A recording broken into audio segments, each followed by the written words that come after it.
في قلب المشرق، حيث تتعانق السماء مع تراب تفوح منه رائحة الأنبياء، ولدت مدينة كتب لها أن تكون شاهدة على صراع النور والظلام.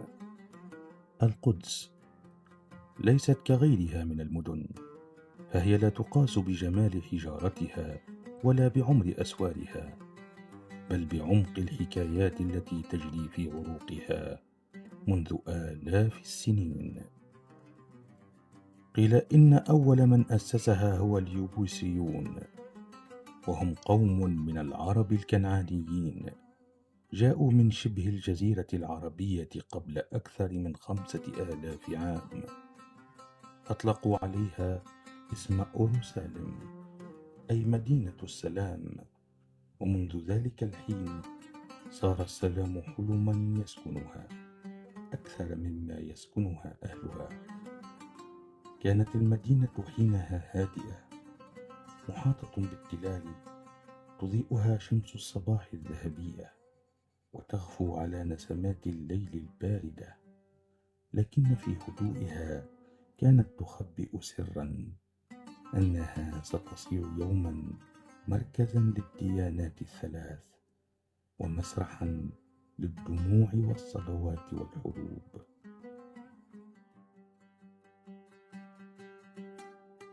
في الأزمنة القديمة، حين كان الناس يبحثون عن الرب في أعالي الجبال، جاء إبراهيم عليه السلام من أور الكلدانيين مهاجرا نحو أرض كنعان. وقف في سهول فلسطين رافعا يديه نحو السماء، وقال كما روت الأسفار القديمة: هذه الأرض التي وعد الله بها نسلي من بعدي. وفي تلك اللحظة بدأت خيوط القدر تنسج حول المدينة. من بعده جاء النبي داود عليه السلام، ففتح القدس وجعلها عاصمة لمملكته، ثم ابنه سليمان عليه السلام الذي شيد فيها معبدا مهيبا، هيكلا صار موضع تقديس عبر الأزمان. لكن بعد رحيلهم لم يبق من الهيكل سوى الذكرى، وبدأت المدينة تتقلب بين الملوك والغزاة كجوهرة في تاج الزمن.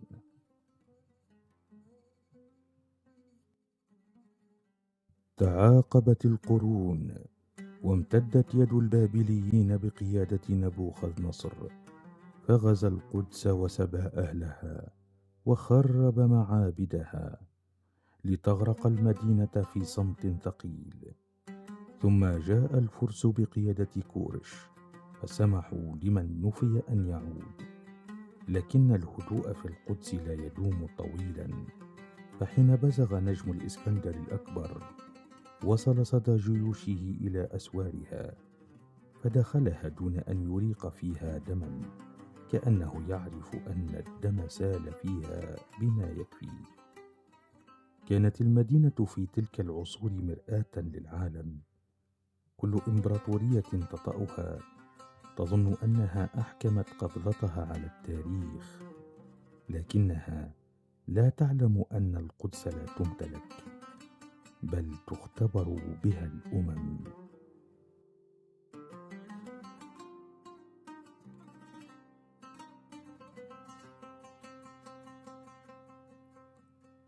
القيصر والمصلوب. حين احتلها الرومان تغير وجه المدينة، شيدت الطرق والمعابد وفرضت الضرائب، لكن في أحد أزقتها الموحلة كانت معجزة تولد في صمت. ولد عيسى ابن مريم عليه السلام في بيت لحم القريبة منها، ومشى في طرقاتها يعظ الناس بالمحبة والسلام، فكان صوته كنسيم دافئ في ليل قارس. غير أن القلوب التي قست بالحجارة رفضت النور، حتى جاء يوم الصليب، حيث صلب في ظنهم ورفعه الله إليه. ومنذ تلك اللحظة صارت القدس مهوى أفئدة المؤمنين ومسرحا للألم الإنساني الأعظم. بعد قرون من الحكم الروماني تحولت إلى مدينة بيزنطية مسيحية تعلوها الكنائس وتغلفها الأناشيد، وبنيت فيها كنيسة القيامة على المكان الذي يعتقد أنه شهد قيامة المسيح. لكن التاريخ لا يعرف السكون، والريح القادمة من الجنوب كانت تحمل نغمة جديدة، نغمة التوحيد. الفتح الذي غير وجه الأرض. كان القرن السابع للميلاد والعرب على مشارف نهضة جديدة بقيادة الإسلام. في الجزيرة العربية بزغ النور من مكة وامتد حتى وصل الشام. وبعد وفاة النبي محمد صلى الله عليه وسلم تولى أبو بكر الصديق قيادة الأمة، فأرسل جيوش الإسلام إلى بلاد الشام، وتتابعت الانتصارات حتى جاء عهد عمر بن الخطاب الذي تسلم مفاتيح القدس من يد بطريقها سفرونيوس سنة 637 ميلاديا، في مشهد سيبقى خالدا في ذاكرة الإنسانية. دخل عمر المدينة متواضعا بثوبه المرقع، لا يحمل سيفا مرفوعا ولا راية استعلاء، بل عقد أمان وعد فيه أهلها بحريتهم وكنائسهم وأمنهم. ومنذ تلك اللحظة صارت القدس مدينة يتعانق فيها الآذان مع أجراس الكنائس. لم تلبث سنوات حتى جاء عهد عبد الملك بن مروان، فشيد في قلب المدينة صرحا من أعجب ما رأت العيون: قبة الصخرة، ذلك البناء الذهبي الذي يلمع فوق جبل عتيق. يقال إن النبي صلى الله عليه وسلم عرج منه إلى السماء ليلة الإسراء والمعراج. كانت القبة أكثر من بناء، كانت رسالة أن القدس أرض السماء ومركز الروح، وأن نور الإسلام لا يطفأ. منذ ذلك الوقت صار الأذان فيها نغمة الصباح، وصار الحرم الشريف قلبها النابض بالحياة. لكن التاريخ كعادته لا يترك النور دون أن يختبره بالظلام. الظلام القادم من الغرب. في نهاية القرن ال11 بدأت رياح الغرب تهب على الشرق. كانت أوروبا غارقة في ظلمات الجهل والصراعات حتى جاءت الحروب الصليبية، تلك الحملة التي رفعت شعار الصليب لكنها أخفت خلفه مطامع الملوك. عام 1099 وصلت جحافل الصليبيين إلى أسوار القدس، وحين دخلوها ارتكبت المجازر الرهيبة التي يندى لها جبين الإنسانية. امتلأت الشوارع بالدماء واحترقت المساجد وساد الصمت الثقيل.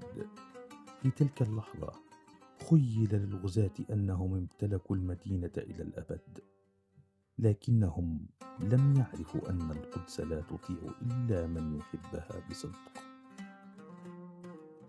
صلاح الدين والقدس المحررة. كان القرن ال12 يوشك أن ينقضي، والقدس ما زالت تنزف تحت حكم الصليبيين. لكن من بين غبار التاريخ برز رجل سيغير وجه الشرق ويعيد للمدينة روحها. إنه صلاح الدين يوسف ابن أيوب. ولد في تكريت وتربى في كنف نور الدين زنكي، القائد الذي حلم بأن يوحد المسلمين تحت راية واحدة لتحرير الأقصى. وحين رحل نور الدين، حمل صلاح الدين الشعلة من بعده، وبدأ مشروعه العظيم: توحيد الأمة أولا، ثم تطهير الأرض المقدسة. سنوات من الجهاد والصبر، من المعارك والتحالفات، حتى جاءت معركة حطين عام 1187 ميلاديا. كانت الشمس تلتهب فوق سهل حطين، وجيوش المسلمين تقف في صفوف متراصة كجدار من نور، بينما يقف الصليبيون في اضطراب وخوف. وحين انتهت المعركة، كانت راية الإسلام ترفرف، وبدأت مسيرة التحرير نحو القدس. دخل صلاح الدين المدينة في يوم الجمعة 27 من رجب سنة 583 هجرية، بعد 90 عاما من الاحتلال. لم يكن دخوله مثل دخول الصليبيين من قبل، بل دخله بسلام ورحمة. أمر بأن تطهر قبة الصخرة والمسجد الأقصى من رجس الاحتلال، وأعاد الأذان إلى مآذنه، فبكى الناس فرحا، وكأن السماء نفسها سجلت هذا النصر في صفحاتها. تجمع الناس من كل حدب وصوب، والدموع تختلط بالتكبير، والقدس تعود إلى حضنها الطبيعي، حضن العروبة والإسلام.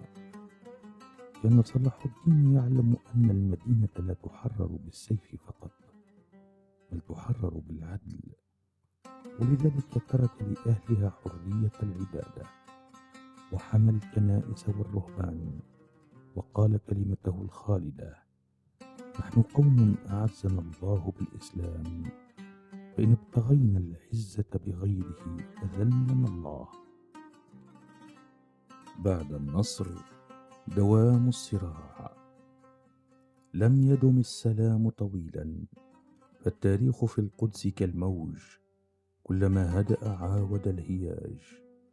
بعد وفاة صلاح الدين انقسمت الممالك الإسلامية من جديد، وتنازعت الأسر الأيوبية فيما بينها. أما الصليبيون فحاولوا العودة أكثر من مرة، وتمكنوا من احتلال بعض المدن الساحلية، لكنهم لم يستطيعوا استعادة القدس إلا لفترة قصيرة عبر اتفاقيات سياسية. ثم جاءت عصور المماليك، فحافظوا على المدينة، ورمموا أسوارها، وبنوا المدارس والزوايا، حتى صارت القدس في عهدهم عامرة بالعلم والفقه والتجارة. وفي عهد الظاهر بيبرس والناصر قلاوون أصبحت المدينة مركزا روحيا يتوافد إليه العلماء والزهاد من كل أنحاء العالم الإسلامي. لكن القدر كان يعد فصلا جديدا من الشرق هذه المرة، لا من الغرب. مع بداية القرن السادس عشر، وصلت جيوش السلطان سليم الأول إلى الشام، وبعد معركة مرج دابق سنة 1516 ميلاديا، أصبحت فلسطين ومنها القدس جزءا من الدولة العثمانية.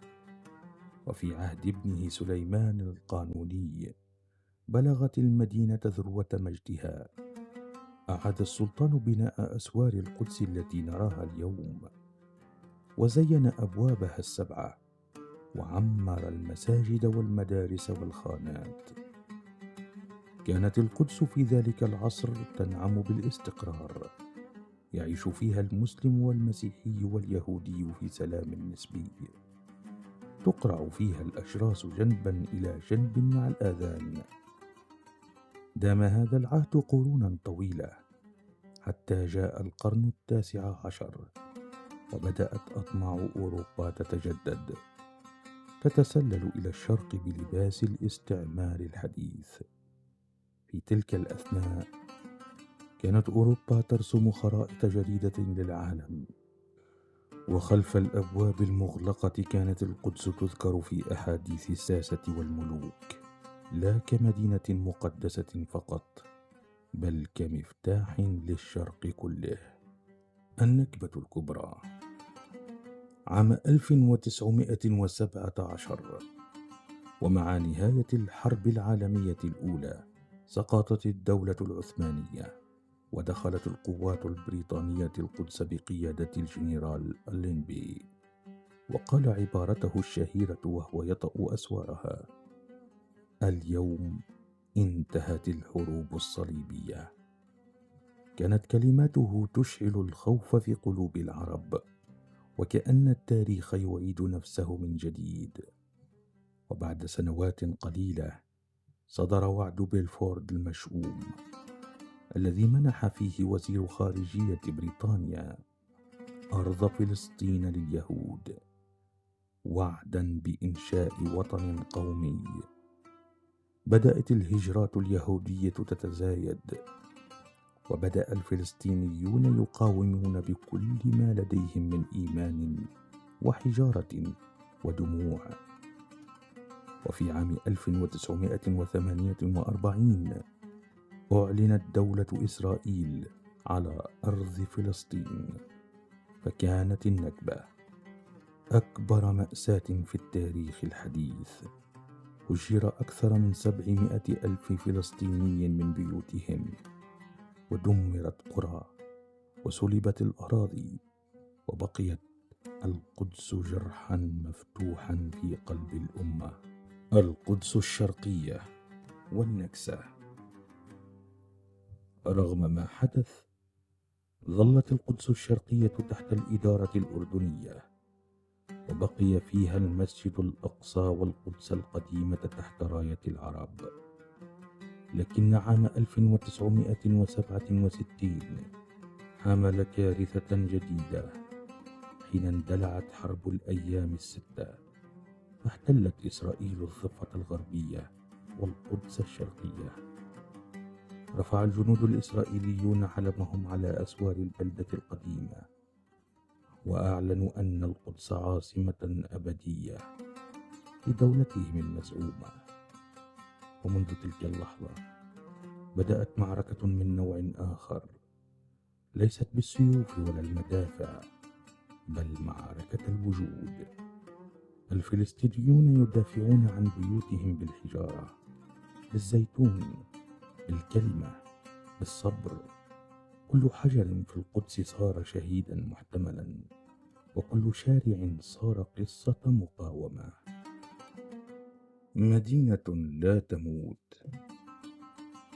رغم الاحتلال والجدار والمستوطنات، ظلت القدس حية في أزقتها القديمة. ترى امرأة تبيع الزعتر والخبز وتقول لولدها الصغير: هنا صلى الأنبياء يا بني، فلا تخف، الله معنا. تسمع الأذان من مئذنة الأقصى يتردد مع أجراس كنيسة القيامة، كأن المدينة كلها تقول بصوت واحد: أنا هنا ولن أزول. مرت العقود واشتعلت الانتفاضات، من انتفاضة الحجارة إلى انتفاضة الأقصى، وكل جيل فلسطيني يحمل الحلم ذاته، حلم الحرية والعودة. ورغم الحصار تبقى القدس حاضرة في قلوب الملايين، رمزا للصمود والعزة، تشهد بأن الأرض لا تنسى مهما طال الليل. القدس في القلب. اليوم حين تمشي في شوارعها القديمة تشعر كأنك تسير بين طبقات التاريخ، خطوات داود وسليمان، أصوات عيسى ومحمد صلى الله عليه وسلم، صدى صلاح الدين، وأنين الأمهات الفلسطينيات. كل حجر فيها يحكي حكاية، وكل زاوية تهمس بسر قديم. القدس ليست مجرد مدينة، إنها مرآة العالم. من أراد أن يعرف حال الإنسانية فلينظر إلى القدس. إذا ابتسمت فالخير فينا، وإذا بكت فقد ضاع منا الطريق. وستعود يوما، سيأتي يوم لا بد أن يأتي، تشرق فيه الشمس من فوق قبة الصخرة دون خوف، ويرفع الآذان في سماء خالية من البنادق، وتعود القدس لأهلها الذين لم يتركوها رغم كل شيء. يومها ستمسح الريح دموعها وتبتسم كما كانت أول مرة حين ولدت من نور. فالقدس، يا من تسمع هذه الحكاية، ليست قصة من الماضي بل وعد من المستقبل، وستبقى حية ما بقي في الأمة قلب ينبض.